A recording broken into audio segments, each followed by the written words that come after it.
I want to tell you something. We had a school that was, church plant. It was with the Korean church. For 4 years, they were here training. PTC, something like that. But anyway, they asked me to take their children, okay? These were kids that came. My oldest of that was a 6-year-old young Korean young lady. Her sister was 8 years old.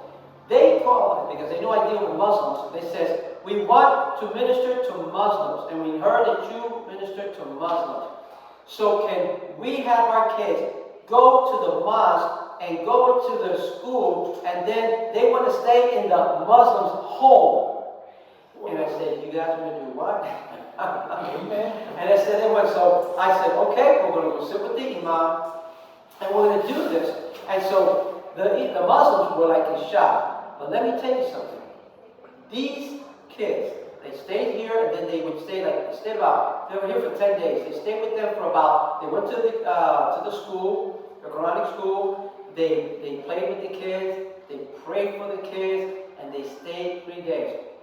After this whole thing was done, number one, God was doing the work because they have never experienced the power of prayer with those kids praying. Amen. When I would be in my house, they would stay, they would play here. And the thing about it is they did karate, and they did the traditional Korean dance. Mm-hmm. And they would bring kids. I would put them on the van here, on the terminal here. They would have like 2 leaders, and the 2 leaders will be off to the side. They would sit with people, but before they get to their destination, that person had just received Jesus Christ. Wow. On the way back, they get onto another seat, so they kept going from different cars and leaving. They go downtown, they would actually get a crowd, because they did the dance, they did the karate, and a lot of people come. After that, they would go into the crowd, and they would worship. But this is one of the things that the imam wife said. She asked one of our leaders, she said, how do you kids do that? And she said, we don't understand what you mean. How do you get them to get up as early as they do, read their holy book, and pray? Yeah. And then they said that because their kids, they had a hard time getting their kids to read their Quran or anything like that at the time.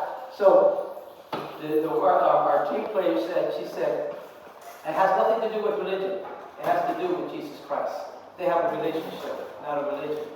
And those people literally cried when that team left. These kids, I had them from 6 all the way up to 12. And there was about 10 of them.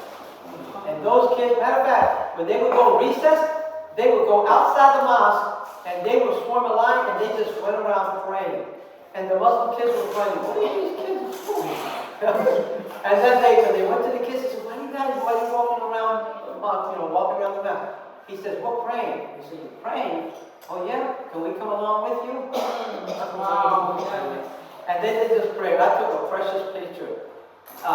They all put their hand on the outside sign of the Muslim place we were at. They were all there just praying, laying hands on that, praying for God. It was amazing.